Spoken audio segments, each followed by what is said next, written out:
Halo semua anak-anak peta, anak-anak pegang tangan. Senang sekali hari ini saya Christo Pizarro kembali lagi ketemu dengan kamu semua. Dan seperti yang kamu sudah mulai tahu sedikit-sedikit tentang peta atau pegang tangan, ini adalah podcast di mana ketong berusaha untuk bicara santai, bawa damai. Dan hari ini saya senang sekali karena dari waktu ke waktu ketong selalu dapatkan orang-orang yang mau datang sharing cerita-cerita dengan ketong semua. Dan yang paling spesial hari ini adalah orang ini biasa orang lain yang interview dia. Orang lain yang salah. Dia yang biasanya tanya-tanya orang. Dia yang biasanya hosting orang. Dia yang biasa, bukan roasting, hosting. Dia yang biasa interview, tanya, jadi moderator, kembangkan topik dan semua. Hari ini dia yang dapat tanya-tanya. Dia yang dapat kepo-kepo. Dan saya punya privilege hari ini untuk bisa cerita-cerita dengan orang luar biasa yang sudah hadir ada di sebelah saya, Pice Ginuni. Halo, yeay. Langsung sampai bunyi juga. Welcome to Pegang Tangan, Pice. Terima kasih. Pegang tangan dulu. Ada itu. Ada itu. Uh-uh. Jadi pegang tangan ini, ketong cuman berusaha untuk ingat kah waktu kecil-kecil, ketong kayak bakalai begitu, buat Tom bilang, damai itu Tompi pegang tangan. Bukan yang peluka, bukan yang apa, tapi pegang tangan. Biar kok badan malas juga kok maju baru jam pegang tangan. Artinya, tapi habis itu selesai. Iya, habis itu selesai. Jadi maksudnya tuh bagaimana ketong berusaha untuk menciptakan damai di sekitar ketong. Dan cara yang pertama adalah ketong harus samakan ketong pikiran dulu. Idenya boleh berbeda, metodenya berbeda, tapi tujuan ketong pikir sama-sama dulu supaya ketong nyambung nih mau ciptakan damai yang model apa. Jadi harapannya dengan ketong pegang tangan, ketong bisa maju sama-sama, ketong bisa menciptakan damai sama-sama dari hal yang paling terkecil sekalipun.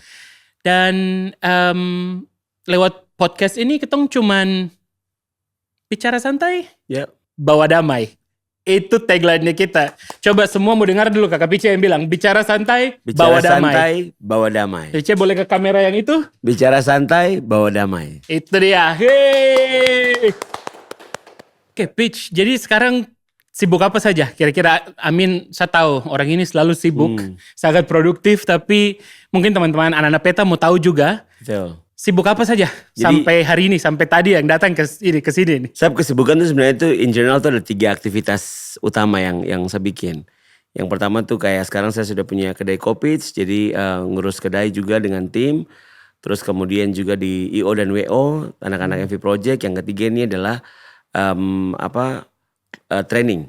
Buat training public speaking dan MC itu juga sudah ada tim sendiri. Jadi 3 hal ini yang lagi disibukkan. Terus yang terakhir tuh MC. Oh, saya kira MC. Lupa, kira setelah MC lagi. Mungkin kakak suka dipiring makan kan? Di TVRI masih bantu jadi presenter untuk dialog. Kayaknya sibuk sekali. Bagi waktu bagaimana? Itu bisa diatur. Oh, bisa diatur. Makanya semua pekerjaan ada schedule-nya. Jadi kayak 3 hari ini fokus kemana, 3 hari depan fokus kemana nanti. Tapi yang rutin kan ada kayak MC setiap weekend.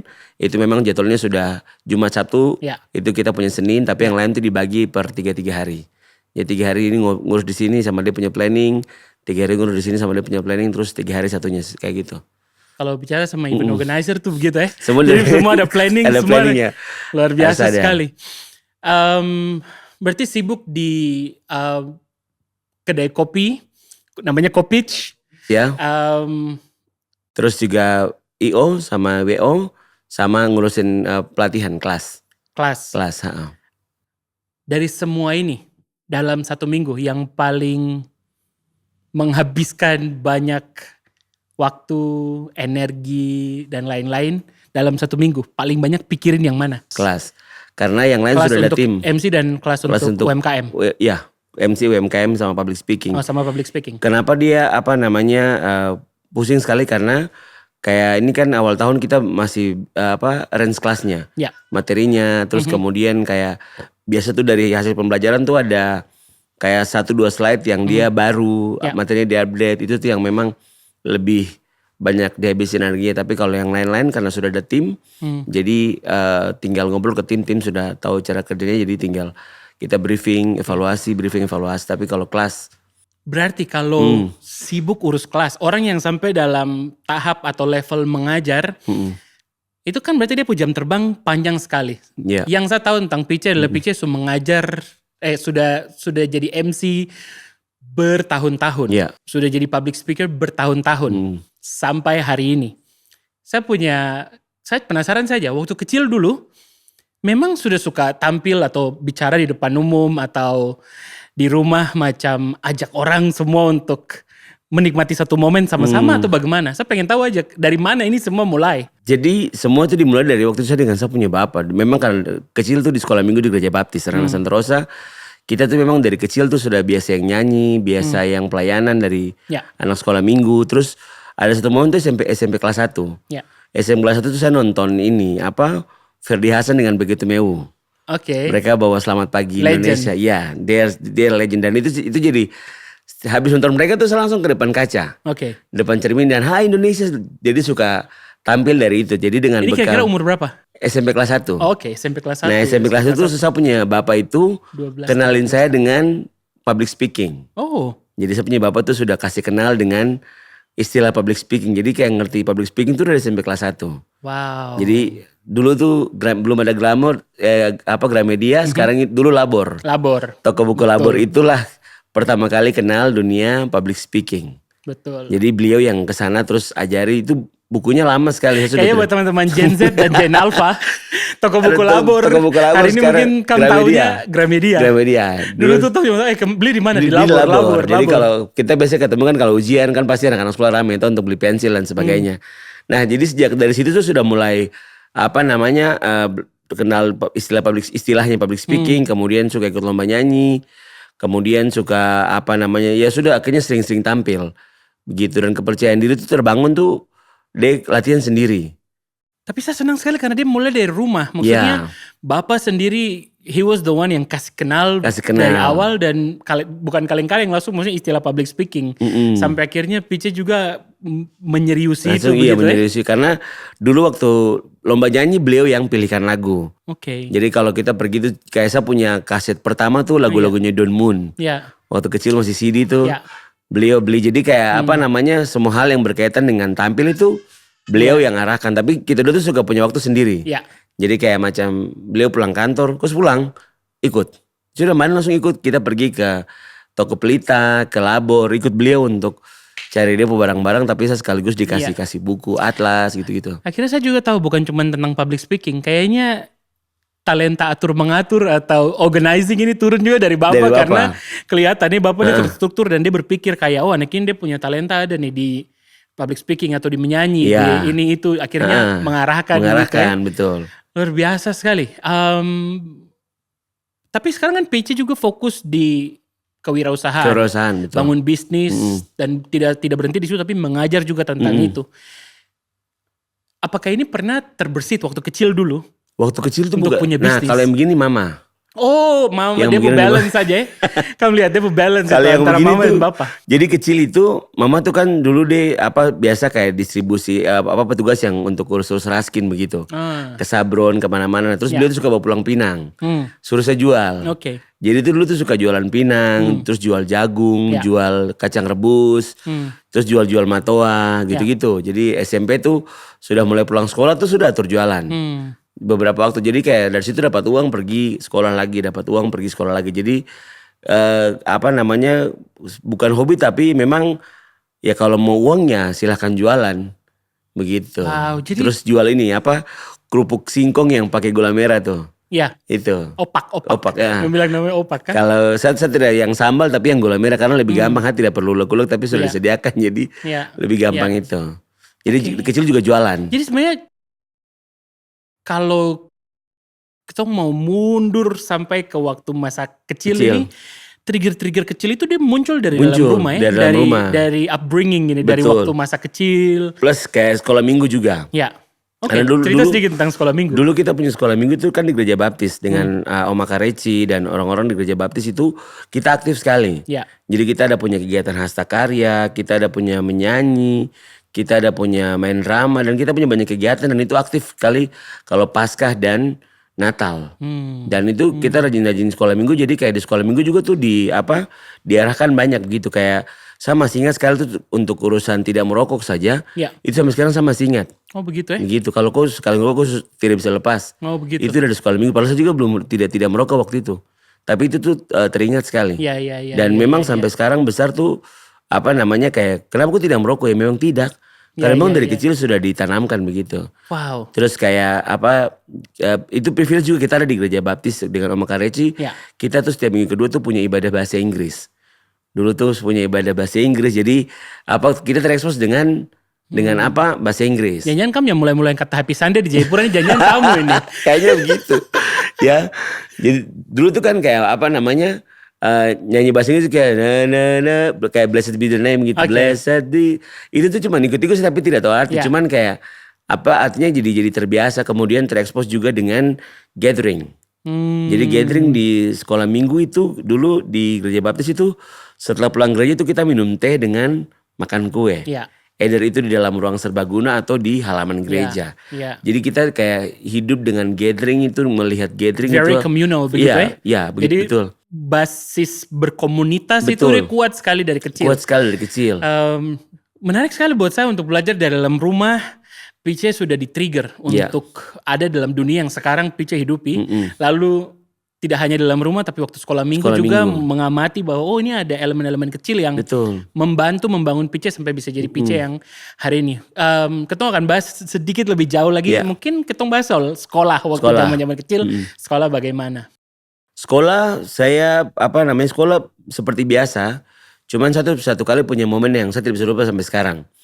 Jadi dulu kan kelas 1 SMP naik kelas 2 itu sapu tangan patah.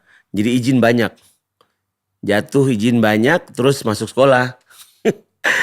Masuk sekolah terus itu kan satu bukan siswa yang cemerlang di kelas. Tidak ada di 5 besar tuh tidak ada waktu itu. Jadi karena pemalas sekolah. Kadang suka pergi sekolah tuh ada sekolah. Nah terus Pak Guru dia masuk, Pak Guru agama namanya Pak Guru Awawata. Dia masuk terus dia bilang, dan kita punya nilai, dia bilang, di sini siapa yang biasa ranking 1? Ya biasa ranking 1, 2 kan itu saja begitu. Tidak ada orang lain begitu. Dia saja. Terus Pak Guru bilang, coba satu kali kalau kamu pergi, sebenarnya naik pohon gawas kah belum? Iya pernah. Kamu yang masak kah yang muda-muda? Yang masak-masak tuh, ya mas-mas itu kan dia biasa ada di mana? Ujung-ujung. Kita waktu itu masih SMP. Tapi saya masih ingat. Terus dia bilang, iya anak-anak yang biasa ranking 1 tuh dong kayak begitu. Dong tuh berusaha sampai di ujung-ujung baru dong ambil. Jadi makanya dia selalu dapat yang masak. Kalau yang pemalas baca tuh kayak anak-anak yang terada usaha. Jadi cuma petik-petik yang mudah-mudah saya gigit kasar-kasar tak ada rasa tuh. Sejak hari itu. Itu satu kayak sama sehingga satu dia di peringkat 1 di peringkat 46 waktu itu. Begitu naik kelas langsung saya ada di peringkat 4. Like tepuk tangan jauh itu semua. Dan sejak saat itu langsung saya suka belajar. Karena saya bilang masa saya tinggal lah gawas muda terus. Enak aja. Makanya kadang-kadang gitu biasa pakai. Itu relate sekali dengan saya punya hidup gitu. Itu sangat kontekstual waktu Pak Guru dia menjelaskan. Kita akan jalan back and forth dari apa yang terjadi sekarang, reflecting semua yang sudah terjadi di sebelum-sebelumnya. Kita kan lagi berusaha sebisa mungkin kita membawa damai-damai kecil begitu. Betul. Dalam semua yang ketong bikin, apa yang ketong kerjakan, apa yang ketong bilang, siapa yang ketong ketemu, siapa yang ada dalam ketong punya circle dari yang pekerjaan kah, dari hari-hari, teman main saja dan semuanya. Jadi salah satu hal yang saya lihat dan saya pelajari dan saya punya tim juga bantu untuk kita riset adalah bagaimana damai itu bisa dibawa ke dalam satu kota dengan jalur kewirausahaan. Itu yang menjadi tema dari ketong perbincangan sebenarnya hari ini. Nah tadi kan di awal Pice sendiri sudah bilang bahwa selain sibuk nge-MC dari dulu yang orang sudah tahu, di beberapa tahun belakangan ini sudah terjun ke dalam dunia bisnis. Tapi kan nge-MC tetap jalan, betul? Lalu mengajar sekarang, mengajar tentang public speaking, tapi juga mengajar tentang kewirausahaan itu sendiri. Ini kan sebenarnya service yang diberikan, betul toh? Ini adalah pekerjaan-pekerjaan yang memberikan jasa untuk mengajar atau memandu acara. Saya mau tanya sejauh mana Pice membawa mindset kewirausahaan ini ke dalam pekerjaan-pekerjaan ini sebagai manifestasi dari Pice punya potensi-potensi yang banyak gitu. Kalau saya sendiri tuh melihat itu semua tuh dari exposure begitu. Dari mana saya pernah terekspos dengan apa begitu. Jadi dulu tuh dari tahun 2009 itu sudah terekspos dengan dunia MC. Jadi pembawa acara tuh sudah kayak tahu bahwa itu dibayar mahal. Dulu MC besar pertama yang saya ketemu tuh Indra Bekti. Jadi dari situ saya tahu, MC ini ternyata dibayar mahal sekali. Sejak saat itu saya kayak langsung mulai bangun karir MC tuh dari tahun 2008 tuh kayak masih Bagimu Negeri. Jadi kayak bawa acara terima kasih, Bagimu Negeri ini kan membantu gitu-gitu. Cuma saya sudah punya 2008 mulai MC, tapi 2009 tuh sudah mulai terekspos dengan MC tuh bisa jadi karir dan dibayar mahal. Dan itu harus dibangun, tidak bisa kayak langsung hari ini karena saya percaya diri kemudian saya bicara. Itu semua tuh saya sudah kenal cukup lama dengan saya punya circle yang lama. Jadi dulu pertama kali saya bawa acara yang besar itu, saya bilangnya itu nasi tumpeng. Dari kejadian nasi tumpeng. Jadi waktu itu pas ada HUT sebuah perusahaan, kemudian saya MC itu dia punya untuk perayaan ulang tahun tuh dikasih tumpeng. Cuman hari pertama saya bilang tumpeng. Itu kenapa orang-orang ketawa. Satu ruangan ketawa dan sampai acara selesai tidak ada yang kasih tahu gitu. Terus akhirnya beberapa kakak tuh kakak bilang tumpeng bukan tumpeng. Oh begitu. Acara sudah selesai. Oh begitu. Acara sudah selesai waktu itu. Tapi orang-orang ini itu namanya Kanini sama Kasyam. Mereka sekarang ada di Manado. Mereka juga yang kasih kenal tentang dunia MC. Ternyata tuh kalau jadi MC tuh kok bisa punya uang banyak, bisa begini, tapi harus kayak gini kulat ini. Shout out buat Kanini dan Kasyam yang ada di Manado. Iya. Kanini Kasyam di Makassar. Makassar apa Manado? Ini di Makassar, Kasyam di Manado. Oh, kakaknya. Sorry kebalik. Kanini di Manado, Kasyam di Makassar. Menguasai Sulawesi dari utara sampai selatan ya. Jadi mereka ini yang langsung kayak dorong untuk ayo mulai jadi bangun karir jadi MC. Sejak saat itu usahakan punya basic public speaking juga sudah paham. Akhirnya mulai ngobrol-ngobrol, beberapa kali artis datang. Jadi dulu tuh kalau artis datang tuh saya suka damping MC-nya. Suka damping MC-nya sampai kalau ada MC dari luar yang diundang datang ke Jayapura tuh saya suka ditugaskan untuk damping MC-nya supaya aku belajar. Barulah saya ketemu dengan dia punya dulu saya kan bilang dia punya manajer, dia punya tim yang datang. Barulah belajar sama mereka. Begitu. Kalau saya MC itu pernah lihat saya punya games yang berapa jumlah angka 7 dari 1 sampai 100. Tahu tidak itu dari tahun berapa? Tahun berapa? Itu dari tahun 2009. Sampai 2025 games itu masih on. Masih on ya. Dan masih on dipanggil dan tetap masih kasih pecah situasi. Itu dari tahun 2009 ya. Nah tadi kan PC bilang ini semua dibangun. Jadi bukan hanya karena punya potensi, bukan hanya punya kepercayaan diri. Lalu tiba-tiba langsung jadi MC, tapi dibangun. Pelan-pelan. Nah saya pengen kulik sedikit lagi. Apa prinsip-prinsip yang dipakai waktu membangun ini dalam kaitan dengan kewirausahaan ini lagi. Apa yang kan tadi PC sudah sebut soal angka nih. Bukan angka, tapi tahu bahwa kayaknya prospeknya kalau nge-MC itu besar. Ini bukan serta-merta tentang mencari uang yang banyak, tapi tentang apa yang dijanjikan kalau ketong produktif dan dapat reward dari apa yang kita kerjakan sebagai seorang MC ya. Begitu. PC coba jelasin sedikit bagaimana caranya PC memasukkan prinsip-prinsip ini, mengerti tentang membangun image atau brand seorang MC yang bukan cuma jasa, tapi ini adalah bisnis yang saya coba bangun lewat jasa yang saya punya. Betul. Jadi yang saya bangun pertama kali itu adalah saya dari dulu tuh saya tidak terlalu percaya dengan otodidak. I have to go to the classroom. Apapun itu saya akan masuk kelas. Kenapa tidak percaya otodidak? Karena otodidak itu menurut saya tidak teratur. Wow. Begitu. Dia bisa tapi tidak teratur. Tapi kalau di dalam kelas saya tahu datangnya dari mana. Saya tahu kayak contoh kayak pemilihan kata. Saya I'm mengerti. hearing industry. Saya dengar, saya merasa kayak saya belajar tentang kalau ketong belajar dari kelas, somehow ketong kayak terekspos sama ini loh. Kalau industrinya berjalan tuh kayak begini, ada ini.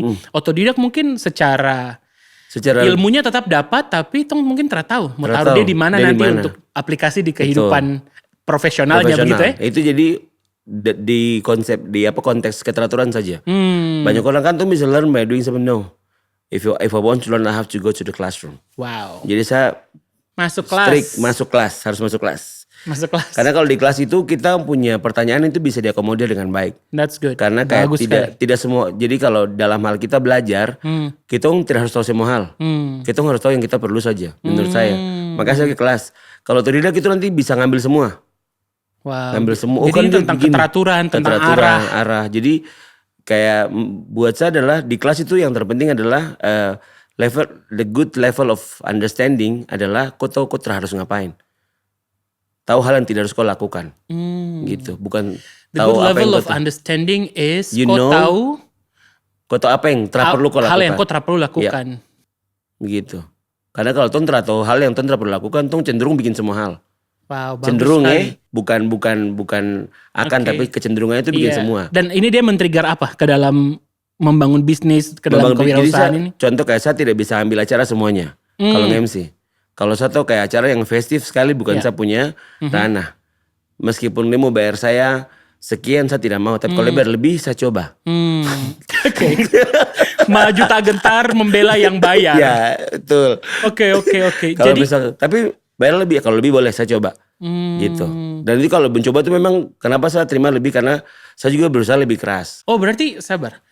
Saya coba untuk memproses ini. Berarti waktu ada tawaran, lalu memilih job, memilih pekerjaan, itu adalah bagian dari menunjukkan level of understanding bahwa mungkin tidak semua hal itu akan berguna untuk apa yang saya sedang bangun dalam hal saya punya potensi supaya dapat value lebih, which is ini kewirausahaan yang kita lagi bicara ini gitu ya. Jadi baca peluang tuh tidak harus semuanya dikerjakan. Tidak semua dikerjakan. Oke. Gitu karena kita tidak tahu badannya sekencang apa. Kalau kita tidak mengerti kita tidak tahu dia punya badan sekencang apa. Contohnya waktu misalkan pas kita lagi bawa acara nih. Contoh kalau konteks MC. 3 jam tiba-tiba dia suruh datang dari jam 3 jam sebelumnya. Oh ini bukan 3 jam, ini 6 jam. Ya. Jadi biasa klien akan, contoh kalau klien hitung servis itu pada saat kita mulai. Ya saya bilang, saya punya waktu gladi kan kok bawa saya 1 hari. Ya. Sebelum acara saya mesti standby mungkin 2 jam di belakang panggung. Ya. Saya sudah standby dengan segala macam instruksi. Segala macam instruksi yang berubah di tengah jalan.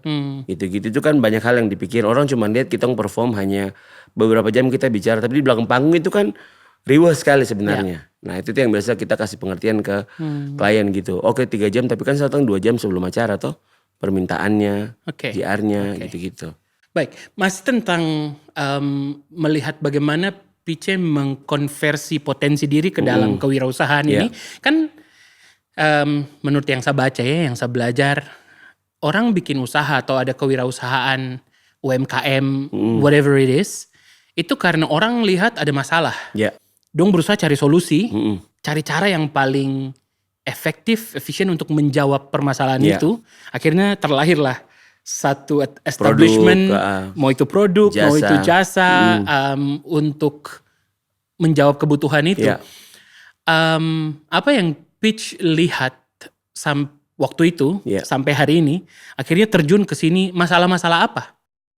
Jadi selain kita kan banyak orang kalau mau mulai usaha tuh semua banyak kali lihat ini kan punya potensi A, B, C begitu. Tapi juga jangan lupa kita juga punya masalah. Jadi jadi mulai berwirausaha tuh bukan hanya tentang lihat masalah tapi lihat potensi dan masalah sama-sama. Tapi selama ini tuh banyak orang lebih di-trigger untuk ini kan punya potensi A, B, C. Tapi nggak dikasih tahu banyak didorong untuk ngeliat masalahnya ada yang harus kau selesaikan gitu.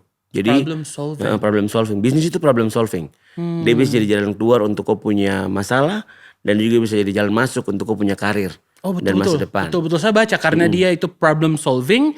Jadi para pelaku bisnis itu dituntut untuk bukan pelaku bisnis saja tapi semua orang yang mau merambah ke dalam mindset kewirausahaan ini ya, mau dia bikin bisnis atau dia memaksimalkan dia punya potensi diri, adalah berpikir inovatif dan kreatif supaya masalah yang kau lihat itu kau bisa jawab begitu ya. Jadi bukan cuman oke, saya punya talenta A atau talenta B and that's it, tapi kau tidak match dengan problemnya, masalah atau mungkin kau tidak punya talenta itu, tapi kau lihat ada masalahnya. Terus kau cari orang siapa yang bisa kerjasama dengan saya untuk selesai masalah ini begitu ya. Iya. Jadi memang kita kalau di dunia wirausaha kan memang kita yang nanti terjun untuk menyelesaikan permasalahan begitu. Tapi tidak semua orang itu karena paham bahwa wirausaha ini adalah bagaimana kita membantu atau menyelesaikan sebuah permasalahan. Orang melihat ini untuk cari uang atau melihat ini sebagai karir atau pekerjaan. Makanya Tidak, yang dilihat hanyalah potensinya. Kira-kira kalau saya punya potensi seperti sekarang, kalau saya wirausaha saya dapat berapa? Tapi tidak melihat bahwa dengan begini saya bisa membantu ini, membantu menyelesaikan problem yang ini. Mungkin bukan problem di masyarakat, tapi kita punya problem sendiri. Contoh kayak kita punya kebutuhan dasar, tapi kan ada kebutuhan yang lain. Betul. Dan kita juga punya keinginan. Betul. Kalau yang tidak mau penuhi keinginan ya silahkan penuhi kebutuhan saja. Kalau kita biar sejahtera begitu sejahtera, ya. Esensi dasar dari merasakan sejahtera itu kan bukan cuma punya uang banyak sekali. Tapi kebutuhannya terpenuhi kan. Tapi terpenuhi. Plus ada keinginan juga. Iya maksudnya aduh kayaknya enak ya kalau setiap hari sebelum tidur tuh damai aja begitu rasanya. Apa yang saya butuh yang esensi. Betul. Saya bisa penuhi. Terus semua yang sifatnya adalah additional. Ternyata bisa juga kejar. Tapi kalau tidak juga ya udah tetap rasa damai begitu ya. Betul. Apa coba ceritakan sedikit apa yang Pice lihat, masalah yang Pice lihat sampai akhirnya Pice terjun ke bisnis F&B misalkan dengan adanya Kopitch, atau dalam public speaking atau dalam mengajar. Coba kasih tahu saya dan anak-anak Peta supaya ketong tahu masalahnya apa sampai seorang Pice Ginune ini mau terjun ke situ dan coba untuk jadi jawaban buat masalah itu. Ini dia berawal saya tuh dari dulu saya awal-awal MC begitu. Jadi saya tuh banyak ketemu dengan ketemu anak-anak di Papua, bukan anak Papua saja, tapi anak-anak di Papua yang ini by the way ini yang saya ingin sekali tahu. Kasus-kasus real yang Pice ketemu pas lagi putar satu tanah Papua nih, mengajar baru ternyata masalahnya untuk ini. Yang jangan suruh bicara sudah angkat tangan saja. Itu kayaknya beban hidup tuh berat sekali jadi kayaknya tangan itu susah. Untuk kita ngajak ngobrol saya itu susah begitu. Akhirnya waktu pas saya banyak cerita dengan teman-teman, ternyata kita di Papua ini dia punya pendekatan belajar itu berbeda. Berbeda dalam hal ini kita harus punya exposure. Anak-anak Papua tuh harus lihat dia punya contoh ada atau tidak. Harus lihat ada figur yang dia lihat untuk saya bisa begini. Begitu. Itu drop the mic. Iya, bukan hanya di sini terjadi. Kayak saya punya kesempatan cukup banyak untuk bisa ke Jakarta cukup lama dan cukup sering. Di situ saya melihat bahwa anak-anak bisa lihat orang bilang apa sosok inspiratif, sosok yang bagaimana karena memang figur itu penting sekali untuk kita di sini lihat begitu. Sejak saat itu saya langsung kayak pernah 2 tahunan saya kerja semi volunteer di Jakarta. Jadi bolak-balik dan di sana tuh kan karena kerjanya semi volunteer. Jadi kita setiap kali pergi ke Jakarta itu habis meeting, event, kita bebas bukan minta dikasih reward, itu bebas mau minta training apa nanti dikasih, dibayarin. Nah saya itu selama 2 tahun dari 13 sampai 15 itu minta public speaking. Jadi saya ke Jakarta itu 1 tahun itu sekitar kayak 7-8 kali itu masuk kelas terus. Masuk kelas sampai akhirnya inisiatif untuk buka kelas waktu itu. Karena saya terekspos dengan banyak itu kayak mulai public speaking, ada kelasnya berbayar, MC-nya juga keren-keren dan berbayar. Jadi saya bilang di Papua ini siapa waktu itu sangat sedikit. Sangat sedikit dan yang look Papua masih belum banyak waktu itu. Akhirnya saya mulai dengan keraguan. Bisakah tidak nanti orang bilang apa? Akhirnya Pice Ginune adalah orang yang selalu percaya diri. Maju hajar depan saya adalah panglima perang. Iya. Hari-hari pertama tuh nanti orang bilang apa begitu. Cuman waktu pas duduk susun materi dan belajar, tidak kok. Akhirnya begitu tahu bahwa setelah kelasnya jalan di kelas pertama, kemudian dia bisa jalan dengan baik, ya sudah lanjut saja begitu. Akhirnya karena setiap kali bikin kelas kan belajar. Baca lagi untuk kelas berikut kan. Jadi semakin sering belajar jadi ternyata memang begitu. Dan akhirnya dulu tuh kalau macam orang jadi MC, kita bicara MC dulu ya. MC tuh orang anggap itu kayak pekerjaan sampingan. Begitu. Jadi bayar tidak bayar ya itu kan kita sudah bawa acara. Cuman karena saya lihat MC di Jakarta nih dia sampai diundang ke Jayapura juga ada teman-temanku yang dari Jakarta bahkan MC di pembukaan Mall Jayapura sama teman-teman. Kok di sini? Baru saya nih. Akhirnya sudah belajar loh untuk kayak mulai branding diri. Kenalkan MC sebagai profesi, mulai kerjasama dengan beberapa IO di Jayapura juga mereka sudah mulai kontak di bisnis konteks. Bukan hanya sekedar aku bisa MC, tidak. Nanti bisa minta red card, saya belajar bikin red card lagi untuk begitu saya taruh harga, saya tahu bahwa saya juga harus kasih perform yang terbaik. Makanya bikin baju. Itu juga meskipun biasa orang bilang gini, harga mahal sekali. Saya bilang sekolah juga lama jadi. Gitu. I go to the classroom. Harus balik modal. Terus kayak macam, iya harus balik modal karena pikiran bisnis kan. Contoh kayak dulu tuh kenapa jas tuh bisa banyak sekali karena satu kali misalkan bikin jas nih harganya misalkan 4.000 nih. Yeah. Oh berarti berapa acara mesti pakai jas ini supaya 4.000-nya balik. Yeah. Jadi mesti BIP kan. Yeah. Jadi mesti BIP jadi bikin satu baju harus kejar berapa event gitu. Supaya balik modal. Habis balik modal baru dapat keuntungan. Saya akan kulik sedikit lebih jauh lagi tentang UMKM ini. Saya pengen tahu cerita-cerita waktu keliling, berusaha mengajar, bahkan macam, ini sebenarnya dari keresahan karena kalau saya jalan dari AB ke Jayapura, dari dulu sampai sekarang, saya jarang lihat orang Papua yang punya toko kah, punya apa. Ada mungkin satu di antara 200.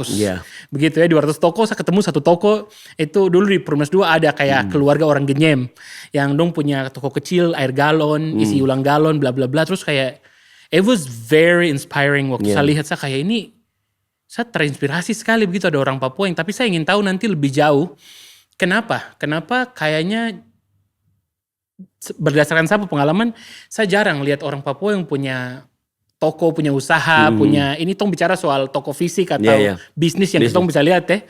Nah jadi waktu pitch keliling-keliling mengajar tentang kewirausahaan, dalam hal ini waktu mulai trigger orang-orang buat start UMKM begitu ya. Pitch ketemu demografi yang seperti apa, karena saya di jalan saya jarang sekali lihat itu orang-orang Papua bikin bisnis atau tidak harus orang Papua tapi teman-teman yang terdekat begitu yang ada di samping kanan kiri. Ketong kebanyakan semua adalah consumer. Jadi the consumerism itu gila-gilaan begitu, tapi ketong tidak terlalu banyak yang punya bisnis begitu. Sedangkan di sisi yang lain pengangguran di Papua ini banyak sekali. Semakin tinggi dia angka. Dan banyak sekali yang selalu salah pemerintah dengan lapangan pekerjaan yang tidak sedikit, tersedia atau dengan pekerjaan yang sepertinya diambil atau direbut oleh orang lain, bla bla bla bla bla.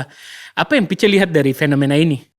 Kalau satu dari dulu tuh memang bergaul tuh pilih-pilih ya. Jadi saya tidak bergaul dengan semua orang begitu. Intentional ya, jadi benar-benar sengaja. Tidak mau bergaul dengan semua orang begitu. Kita berkumpul-kumpul, saya ada di crowd tapi saya tidak bergaul dengan semua orang. Nah, yang saya perhatikan adalah teman-teman ini bukan teman-teman, sama teman-teman sekitar, kemudian orang-orang banyak yang saya lihat itu semua udah mengikuti arus. Contoh kayak hari ini ada informasi pembukaan penerimaan pegawai di perusahaan A. Semua ke sana. Daripada terhadap pekerjaan, lebih baik ke sana. Tapi yang paling ditunggu tuh jadi pegawai negeri. Kapan pegawai buka? Akhirnya banyak yang memilih untuk honor. Belakangan kan saya juga lihat beberapa orang ini honor sudah beberapa tahun gajinya kecil. Di siapa kecil terus kenapa pilih honor kalau gajinya kecil? Tapi banyak orang yang melihat jadi pegawai itu privilege-nya besar. Mungkin dari sisi dia punya pride atau apa saja juga karena tidak di situ. Jadi saya tidak tahu kenapa orang punya lebih cenderung mau jadi pegawai begitu. Nah tapi saya kemudian lihat bahwa kan saya punya potensi ada yang bisa menghasilkan, yang bisa membuat pendapatan begitu. Nah kayak tadi tuh mulai pendapatan berarti buat diri sendiri dulu nih? Buat saya sendiri. Kayak tadi mulai MC, tiba-tiba ketika bangun branding jadi MC itu sudah jadi bisnis baru. Saya punya hidup saya pakai. Saya kan sudah bisa bawa acara setiap minggu sekian saya bisa terima. Kalau sebulan saya terima sekian. Ya sudah mulailah saya mulai belajar keuangan. Cara hitung-hitung uang, ternyata bisa kok. Begitu saya jadi kayak macam ada orang-orang yang bilang saya gaji besar 5 juta per bulan. Terus, Oke. Begitu. Berarti ukuran besar kan beda-beda. Kita yang kayak macam kapal jalan ini. Contoh kayak macam yang satu kali makan tuh pesan minum 2. Ya sekali makan kan minum 2. Es jeruk 2. Es jeruk 2 selalu. Sebelum habis saya tidak minum es jeruk. Dua-dua buat saya. Kayak begitu. Nah karena saya punya keinginan kan banyak. Dan banyak keinginan tuh harus dibiayai. Jadi ya terpaksa saya waktu hitung-hitung. Kalau pendapatan segini tidak cukup. Untuk saya punya kebutuhan. Akhirnya disitulah mulai belajar dan akhirnya menemukan bahwa bisnis ini adalah jalan keluar dari saya punya permasalahan tadi, kebutuhan, keinginan yang sudah saya hitung. Kemudian dia juga jadi jalan masuk ke saya punya karir masa depan. Jadi saya pun tidak mengharapkan dari luar. Contoh kayak ada pembukaan penerimaan pegawai atau perusahaan buka, saya tunggu. Tapi karena saya punya potensinya ada dan itu adalah diri saya sendiri, saya sudah bisa kalkulasi, saya punya kebutuhan dan keinginan. Kemudian saya sudah bisa melihat saya punya karir di sini tuh bisa jalan. Jadi berawal dari public speaking MC, akhirnya buka kelas. Dulu kan biasa kita kalau bikin kelas waktu masih aktif di dunia organisasi tuh apa-apa tuh voluntary based. Semuanya bersifat relawan. Tapi kemudian saya coba dengan yang berbayar dan relawan yang gratisan. Waktu bikin gratisan itu banyak orang tidak komitmen. Sedangkan saya ini belajar untuk bagaimana 3 jam atau 5 jam kelas ini deh bisa jalan dengan baik. Tapi orang yang ikut kelas gratis banyak tidak komitmen. Datang lebih lama, pulang aduh izin duluan. Terus ngapain saya bikin kelas gratis-gratis. Akhirnya saya start untuk bikin yang berbayar. Dan ternyata saya menemukan bahwa kelas yang berbayar ini orang lebih komitmen untuk ikutin kelas. Jadi kita seimbang. Jadi ini bisa jadikan saya punya pendapatan baru. Jadi selain MC mulai buka kelas public speaking. Terus banyak juga yang kemudian mulai karena ada sosial media mulai inbox, mulai tanya-tanya DM, tanya-tanya kak ada kelas MC lagi kah? Banyak nih yang mau belajar MC. Jadi saya bikin lagi materi MC, ikut pelatihan MC lagi, bikin materi lagi, baru mengajar MC lagi. Jadi akhirnya itu jadi jalan saya punya karir yang baru tanpa harus menunggu. Saya mau ulang ke jalan masuk, jalan keluar nih. Jadi tadi Pice bilang kalau ketong mulai punya mindset kewirausahaan ini, well it doesn't matter ketong punya profesi atau potensi atau talenta apa, tapi kalau ketong mau coba insert prinsip atau mindset kewirausahaan ini, dia bisa jadi ketong punya jalan masuk ke dalam karir masa depan. Siapapun ketong, apapun ketong pu background. Dan dia bisa jadi jalan keluar dari masalah yang ketong dapat, karena kayak yang tadi di awal tong bahas itu. Melihat kewirausahaan itu karena ketong lihat potensi yang ada, tapi juga ketong identifikasi masalah yang ada di sekitar ketong. Wow, jadi dan yang bagus sekali saya tadi tangkap juga satu tuh adalah awalnya karena tahu kalau saya nge-MC saya bisa hasilkan sekian, akhirnya dia cukup untuk sapu diri. Tapi begitu dikembangkan untuk menjadi satu kewirausahaan, ini bukan cuman manfaatnya saya yang rasa.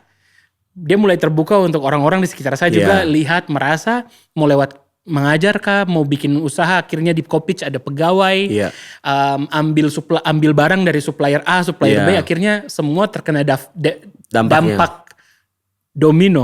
Kamu bilang efek domino. Efek domino effect. Akhirnya itu kelihatan tuh di komunitas, di kota, di Jayapura sini, karena satu keputusan yang Pice bikin di Kopitch untuk saya ambil beans dari sini. Akhirnya yang punya roastery terdampak. Betul. Yang punya roastery ini dia juga pikir toh, saya ambil beans dari mana?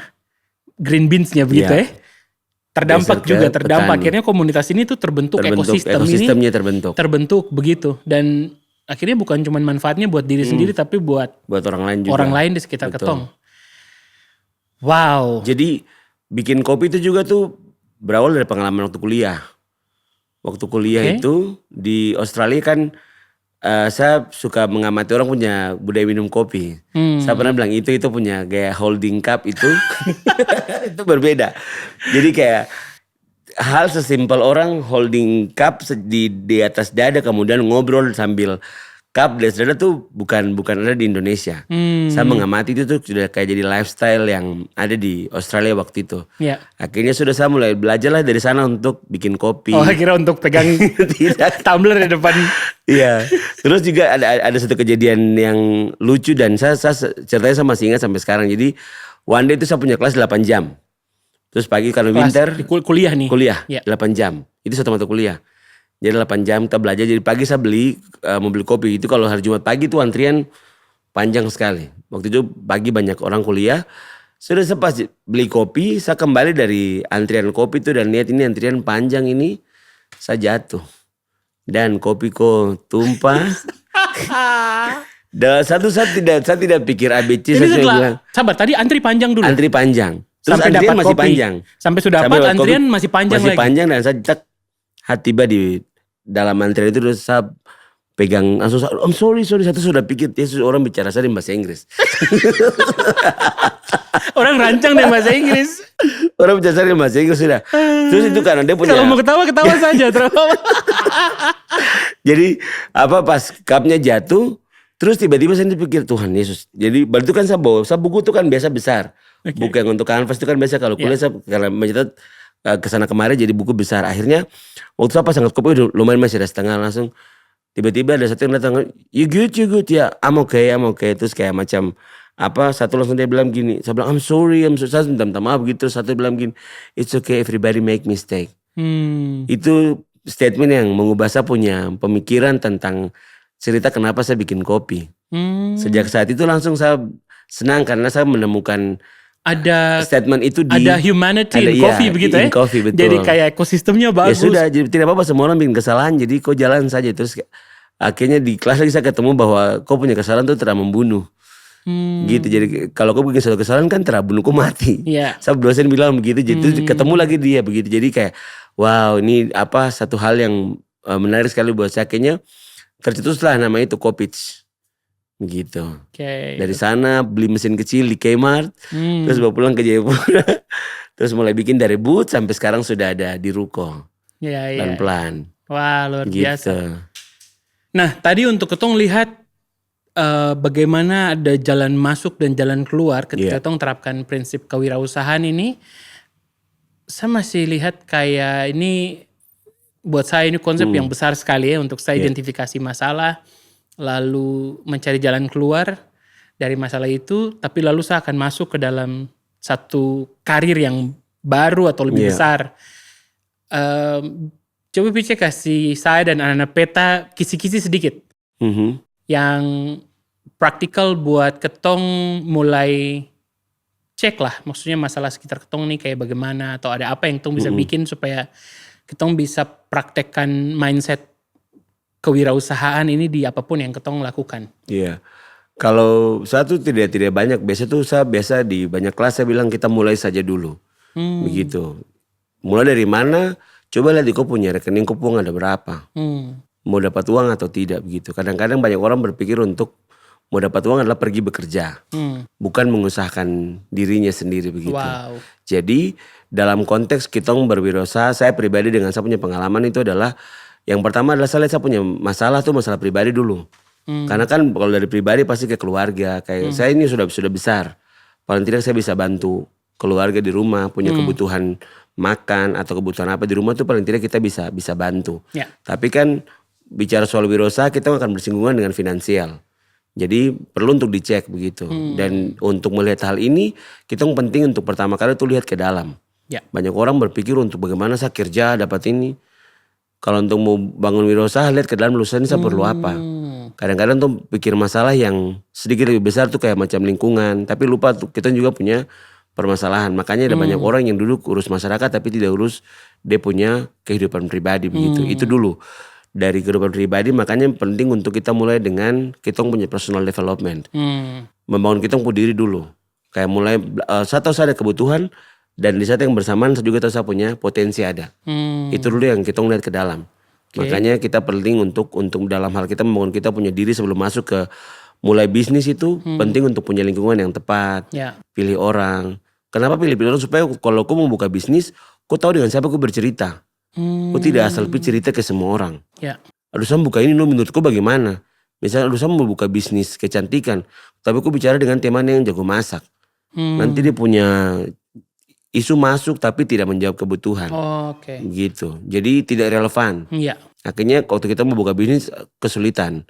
Contoh ada orang yang cuma tahu itu kan cuma jualan-jualan saja. Yang penting kau buka kios kau jualan. Dia tidak tahu hitung margin. Dia tidak mengerti BEP. Dia tidak mengerti analisis pasar. Nah selesai. Kau buka kios tapi yang kejadian adalah kau buka kios apalagi kita di pengalaman banyak cerita. Dengan saya bikin kelas wirausaha tuh. Dia bilang gimana tuh buka usaha. Sebentar satu datang ibadah.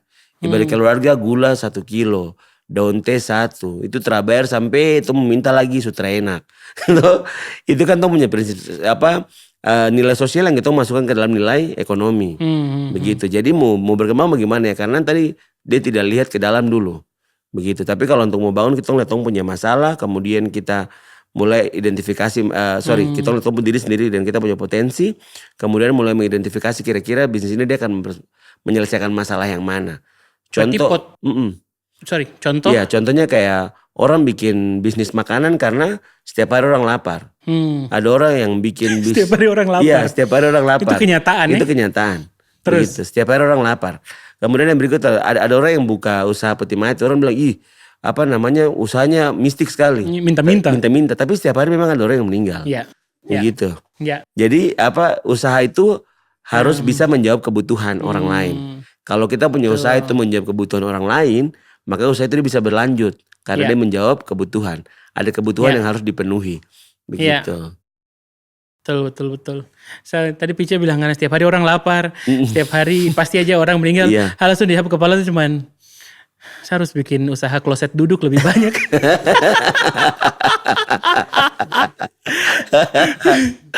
Ya begitu. Jadi mungkin saya tambah. Jadi dia punya mindset itu adalah usaha yang berkembang itu adalah usaha yang bisa menjawab kebutuhan. Ya.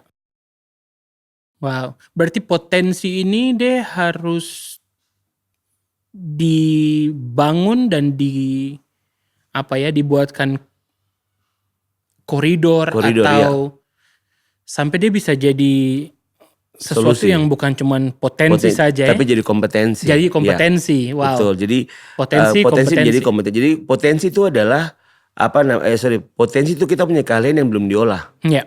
Kompetensi itu yang sudah diolah baru jadi kompetensi.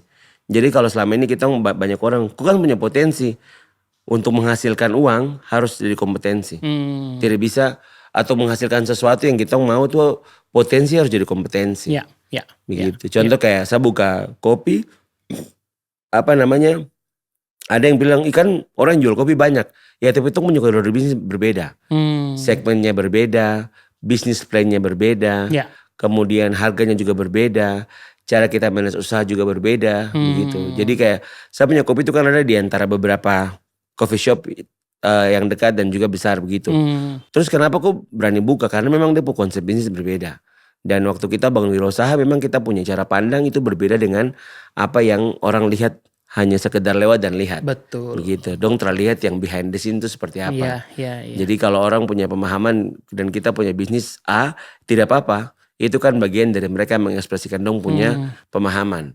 Apa yang kita punya itu yang kita lakukan. Nah, bagus sekali ini adalah perspektif dari pelaku wirausaha itu sendiri ya, pelaku kewirausahaan namanya wirausaha, pelaku bisnis.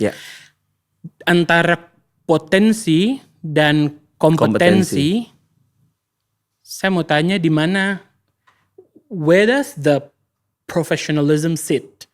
Jadi untuk ketong jadi profesional nih, dari ketong punya potensi sampai dibilang ketong orang yang kompeten, bagaimana caranya supaya ketong, bukan bagaimana caranya, lebih tepat itu, kok janji tepat waktu, kok mau terima orderan, kok kerjakan, atau ada deadline, kerja, selesainya kapan, selesaikan sesuai deadline, kualitas dari produk yang kok kasih, konsisten. Ini kan semua bicara hal-hal kecil tentang bagaimana menjadi profesional. Karena memulai atau memasukkan prinsip dan mindset kewirausahaan ini itu satu hal. Tapi untuk sampai menjadi kompeten. Itu dia butuh yang jalan banyak panjang. steps ini. Bagaimana Pice lihat orang yang mungkin atau sudah pelaku bisnis yang sudah punya usaha atau sudah mulai atau sudah mengaplikasikan prinsip kewirausahaan ini, tapi mungkin dia masih punya masalah belum sampai di kompeten karena ada gap-gap ini. Ini gap-gap ini tuh tong isi bagaimana? Jadi yang namanya kita berkembang itu kita perlu belajar dan kita perlu orang lain. Begitu, kita tidak bisa belajar sendiri. Semua skill, semua koridor usaha kita perlu orang lain. Misalkan mentor atau teman-teman yang sudah besar. Contoh kayak saya sering duduk dengan teman-teman yang dia punya usaha kopi itu sudah besar. Gitu. Dan ada banyak orang yang tidak melakukan usaha yang di pikiran mereka adalah kompetisi. Sehingga Kalau gue bilang tidak kau punya ide, tidak. Begitu. As long as kau punya konsep bisnis jelas, kita ngobrol sama orang pun kita akan tahu saya mau tanya apa. Begitu. Jadi kita perlu belajar, perlu orang lain untuk bantu kita belajar begitu. Terus kalau misalkan ada apa yang berikut, jejaring. Kita perlu untuk berjaring dengan orang lain. Untuk punya apa? Punya exposure dengan saya punya koridor bisnis itu dia ke arah sini. Jadi saya punya teman banyak tapi saya perlu dia untuk saya berkembang. Begitu. Terus yang berikut kita tidak boleh anti kritik. Kalau misalkan orang kasih masukan, terima. Begitu. Untuk kita bisa berkembang gitu. Karena kalau misalkan saya duduk dengan teman-teman yang sudah jadi besar, jadi kompeten, mereka juga datang dari banyak kritik. Mereka juga datang dari banyak kesalahan. Begitu. Jadi yang dilakukan untuk bisa menjadi kompeten adalah terus jalan, terus belajar, terus ketemu orang, terus cerita, dan terus update. Kita tidak bisa bertumbuh sendiri. Berarti profesionalisme itu bukan satu state, tapi itu journey perjalanan yang dipupuk gitu ya.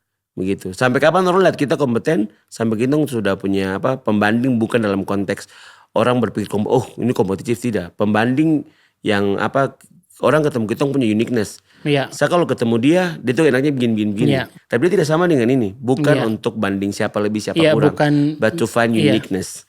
Untuk ketemu keunikan. Kita bisa lihat klasifikasi. Kalau kita bicara brand tertentu, kita langsung sebut ini brand ini. Kita bisa bicara dong dalam satu line begitu. Karena ada perbandingan. Produknya, jasanya, servisnya. Treatnya juga berbeda. Dan juga dia punya keywords biasanya itu berbeda. Masing-masing orang tuh punya keywords berbeda. Jadi kalau misalkan contoh kayak kedai kopi ini kan dia arahnya ke sociopreneur begitu. Kita tidak hanya bikin untuk dapat keuntungan, tapi membangun manusia juga di dalam.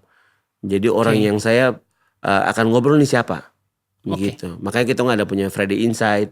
Itu kalau teman-teman yang datang ngobrol, lu tuh bukan hanya duduk melayani customer yang lain, lu juga duduk dengar. Dan dengan begitu secara langsung, secara langsung saya juga memberdayakan teman-teman untuk punya insight yang baru. Nanti setelah orang-orang pulang baru, begitu kah? Begitu, jadi anak-anak berkembang di situ. Saya mau bahas sedikit lagi tentang Kopitch. Setelah punya kedai kopi. Orientasinya kedai kopi ini apa? Tadi kan Pice bilang ada di antara beberapa kedai kopi lain yang namanya besar-besar di Jayapura ini. Tapi tetap Pice percaya diri untuk buka di situ karena saya punya orientasi beda, saya punya bisnis plan beda. Apa yang bikin dia beda dalam hal menjadi berguna untuk Pice dan juga untuk Pice punya tim mungkin kah atau orang-orang di sekitar saya tidak tahu. Coba Pice cerita. Kalau karena semakin kesini tuh semakin usaha dia tuh berkembang ke arah sociopreneur. Jadi bukan hanya sociopreneur ini apa? Dia tidak hanya bisnis yang kita kerjakan tuh tidak hanya berorientasi kepada profit, tapi juga kepada pengembangan manusia dan pengembangan masyarakat. Dua-duanya jalan-jalan, berjalan bersama. Pengen tangan baru jalan-jalan kan? Berjalan bersamaan begitu. Jadi ada dampak yang bisa kita kasih kepada teman-teman begitu. Masyarakat, contohnya, masyarakat, kita punya tim maupun yang ini ataupun customers begitu. Iya, customer. Karena kan biasa teman-teman suka diskusi, suka minta mentor kayak macam aplikasi beasiswa atau memulai bisnis kan biasa ada yang datang untuk cerita. Ya sudah, mari kita cerita di sini begitu. Jadi ini deh selain ini kan dia bermanfaat buat teman-teman, buat masyarakat. Yang kedua adalah kalau misalkan kenapa saya memilih untuk ada di tengah-tengah tempat kopi yang lain gitu. Itu bagian dari exposure. Begitu. Jadi exposure itu seperti kalau kita menulis kita punya referensi. Kalau kau referensi banyak dan bagus-bagus, tulisanmu bagus, idemu bagus. Nah kita kalau misalkan kita taruh di tempat yang tidak ada kompetitornya, tidak ada referensi lain, kemungkinan tidak punya pembanding, tidak punya perkembangan, tidak tahu bagaimana kita jadi tahu apa yang tidak perlu kita lakukan begitu. Kayak ada prinsip-prinsip yang orang kenapa tidak bikin begini? Karena memang begini. Jadi saya tidak perlu ikut yang itu. Saya punya track, saya sudah plan begitu. Jadi tidak perlu terlalu takut dengan kompetisi dalam bisnis itu adalah hal yang pasti, yang tidak bisa kita hindari. Gitu. Tapi kalau kita punya tujuan, ya jalan begitu dengan tujuannya masing-masing. Tapi saya senang sekali dengan tadi bagaimana melihat ini bukan cuma tentang making money, making profit, tapi juga tentang membangun masyarakat, membangun manusia, membangun dari diri sendiri, tim yang ada di dalam kita punya wirausaha, kewirausahaan, lalu juga siapapun yang datang dan menikmati kita punya produk atau jasa. Seperti itu. Nah, kembali lagi ke tema besar dari pegang tangan, yaitu kita mau bicara santai bawa damai. Setelah Pice sudah itu lagi, saya juga pengen batuk sebenarnya. Saya punya tim ini luar biasa karena doang tetap bekerja keras walaupun hujan, Jayapura panas. Kok batuk punya batuk sih itu. Batuk, kasih bunyi dia. Nah, Pice setelah akhirnya mempraktekkan prinsip atau mindset kewirausahaan ini, di mana saya mau menjadi mandiri, saya mau tidak bergantung sama gaji dari satu perusahaan atau satu atasan begitu ya. Saya mau punya kemampuan untuk mengolah dan mengelola, saya punya keuangan dan bla bla bla. Apakah semua hal ini dia membuat Pice rasa kualitas hidup jadi lebih baik dalam artian lebih sejahtera, lebih damai, lebih tenang, mungkin lebih predictable, lebih bisa melihat beberapa langkah ke depan tuh saya sudah tahu apa yang akan terjadi, apa yang saya harus bikin dalam artian situasi ekonomi, situasi politik yang terjadi di tempat Pice punya bisnis berada. Kalau untuk melihat apakah dengan bisnis saya semakin lebih sejahtera, saya merasakan pengalaman menjadi lebih baik begitu, hidup yang lebih baik dari sisi pengalaman, dari sisi pengetahuan. Which is itu salah satu definisi dari sejahtera, artinya hidup menjadi lebih baik. Menjadi lebih baik. Apapun itu apapun, jadi kayak pengalaman, punya networking, kemudian bisa ketemu dengan orang-orang penting itu di ruang yang cukup mudah. Begitu. Kadang-kadang kalau contoh kayak beberapa kali tuh beberapa UN representatif itu datang ke kedai. Begitu. Dan kalau orang yang tidak ngerti, yang mungkin tidak paham dunia UN, ya mungkin itu kayak bule saja yang datang. Tapi kalau tahu itu adalah ibu rep atau representatifnya di Indonesia yang hadir, itu suatu privilege begitu, bahwa mereka bisa duduk dan ngobrol di sini dan datang ke sini itu suatu privilege yang besar begitu. Terus yang berikut juga saya tidak harus menjadi ikut dalam biasanya kita bilang tuh kita tuh jadi sedikit dari yang kebanyakan. Jadi nggak perlu ada di masalah kebanyakan orang. Contoh kayak macam orang bilang, aduh ini cari kerja susah. Ya kalau gitu ciptakan lah. Begitu. Kayak beberapa jadi kali jadi tidak harus ada di mainstream ya. Iya. Jadi kayak contoh kayak beberapa kali kita di rumah juga nih sayur mahal ini, sebelum PPM muda tuh bikin sayur. Maksudnya itu kemandirian yang bisa kita bangun dari dalam. Pepaya muda. Itu kan bisa jadi sayur toh. Terus kayak macam waktu mengeluh ini rica, mas nih jual rica mahal. Bilang kita buang sampah bumbu saja rica tumbuh begitu. Artinya jadi, tanah ini bisa ditanami. Bisa diusahakan. Jadi kayak kayak macam I don't have to be in the problem gitu, in the common problem gitu. Saya punya masalah sendiri, tapi yang namanya orang berbisnis itu kan tidak boleh pikir untungnya. Kita pasti rugi. Kita pasti rugi. Rugi di waktu. Orang lain ada harga yang harus dibayar. Ada kita bayar begitu. Contoh kayak karyawan kan tiap bulan cuma tahu aja gajian. Kita ini yang mikir bagaimana bayar orang. Betul. Jadi kan kita yang akan berusaha untuk gimana caranya, contoh kayak kita di kedai ini penjualannya sepi.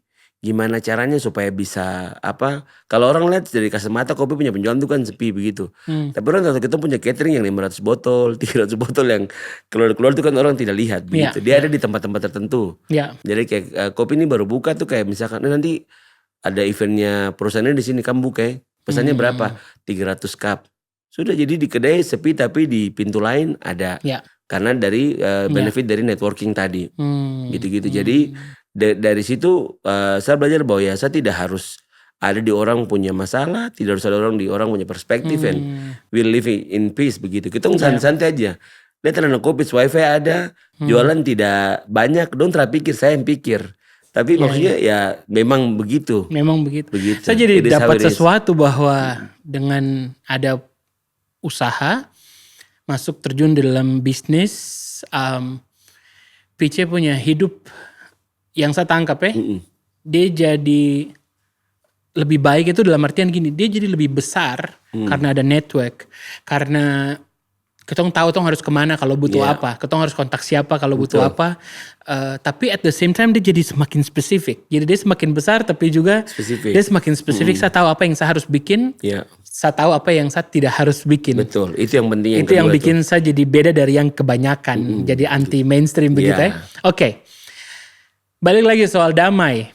Mengusahakan kedamaian, mengusahakan membangun kota, menggunakan semua upaya apa yang tong bisa lah, mengupayakan segala hal dari sisi pendidikan kah, dari sisi socio-ekonomi, dari sisi kewirausahaan yang ketong sedang bahas hari ini. Saya mau bawa Pice ke satu pertanyaan pamungkas yang saya akan tanya semua orang dengan kaitan ini. Kalau ketong bicara soal kota Jayapura, tanah Papua yang damai, artinya yang sejahtera. Menurut Pice, buat Pice sendiri, Pice baru akan merasakan damai di Papua kalau Papua itu seperti Papua yang bagaimana?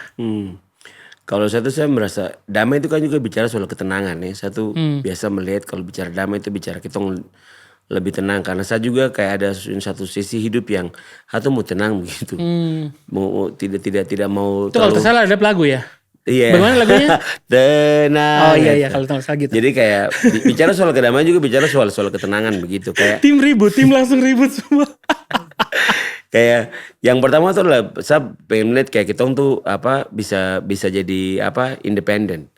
Jadi bisa mandiri begitu. Sama ini kan tuh bicara Papua mandiri, cuman kalau bicara soal mandiri itu kan bicara soal independen begitu. Bicara soal bagaimana kau sendiri bisa memenuhi kau punya kebutuhan hidup, bagaimana kau sendiri bisa mengusahakan sesuatu. Yang selama ini bikin orang tidak damai karena tidak independen. Bergantung kepada sistem, bergantung kepada orang lain, bergantung kepada situasi. Kayak sekarang kayak macam kita tidak bisa pungkiri, kita hidup juga di sosial media. It's part of our life sekarang. Apa yang viral tuh semua orang mau bahas aja, kasih dia punya komentar. Jadi saya bilang prasekolah kah? Makanya bukan itu, cuman di sekolah tuh kita punya privilege untuk berdebat, diskusi, bicara hal yang akademik, hal yang bermanfaat itu kan di gereja pun. Ayo, kalau ada apa tuh bicara sampai kayak ini. Tapi kalau sekarang terada. Jadi mengurangi ketenangan itu ya. Ketenangan jadi kayak orang jadi tidak punya filter. Jadi kayak dia tenang, dia sudah tenang, dia bisa berdiri sama tertib. Begitu. Perdamaian buat Pice itu bisa tenang dan tertib. Tenang dan tertib begitu. Jadi kalau kau tenang karena mau makan ada punya kebutuhan. Ada punya kebutuhan. Kebutuhan bisa terpenuhi. Ada. Terus kalau kebutuhan tidak terpenuhi, kita punya rasa syukur. Itu penting untuk ada. Kalau hari tidak makan, mengucap syukur kalau tidak bisa makan. Begitu. Jangan mengucap syukur untuk hal yang tidak baik, yang baik-baik saja. Tapi kita punya rasa syukur juga mesti ada. Kalau kita tenang, lalu rasa syukur tuh deh bisa hadir. Bisa hadir. Ataupun kalau tidak tenang, bersyukur dulu. Nanti akan rasa tenang begitu. Kayak banyak orang punya masalah, lupa bersyukur, nanti stres sampai sukses. Jadi gitu. Kadang kan kalau macam kita hanya mensyukuri untuk hal yang baik saja, kita lupa untuk mensyukuri hal yang mungkin tidak menyenangkan kan. Kadang-kadang hidup bawa kita untuk di masa yang sulit kan untuk membentuk kita juga. Tapi kalau kita tidak punya rasa syukur, ya bagaimana begitu. Nanti gua akan larut bersyukur begitu. Tertib. Jadi kalau tertib itu kan dia bukan untuk kita mempengaruhi orang lain. Tapi sikap kita tuh mempengaruhi kita punya diri sendiri. Kalau macam saya rasa tidak perlu, ya tidak perlu. Begitu. Hanya karena masa kok tidak tahu, memang saya harus tahu. Tapi kalau zaman sekarang tuh masa kok belum tahu tuh. Terus kalau belum tahu, kan it's okay to tidak tahu apa-apa. Begitu. It's okay to tidak tahu apa-apa. Wow, Pitch. Terima kasih banyak. Terima kasih. Pice Gino sudah datang. Pengen tangan dulu. Aduh. Luar biasa. Sedikit lagi tuh tiba di bawah ini. Tapi pengen tangan baru lihat muka dulu. Pengen tangan baru lihat tangan bagaimana begitu ya. Terima kasih sudah datang dan sudah berbagi insight dengan ketong semua. Sudah cerita-cerita dan untuk anak-anak peta semua, saya harap ketong juga belajar sesuatu. Dari bicara santai ini dia bisa bawa damai. Saya tidak sabar untuk ketemu kamu lagi di episode berikutnya dengan teman-teman, dengan guest-guest berikutnya yang pasti akan bawa insight buat ketong semua belajar sama-sama mengusahakan kedamaian dan perdamaian di ketong kota tercinta, di ketong tanah Papua. Dan tetap saya mau ajak kamu untuk sering-sering cek ketong punya semua sosial media, ketong punya episode-episode yang sudah keluar dan yang akan keluar, supaya ketong sama-sama baku pegang tangan dan mengusahakan kedamaian di ketong kota. Terima kasih sudah join, sampai ketemu lagi. Tetap sama-sama dengan orang di kanan kiri, pegang tangan, ketong bicara santai, bawa damai. Yeay!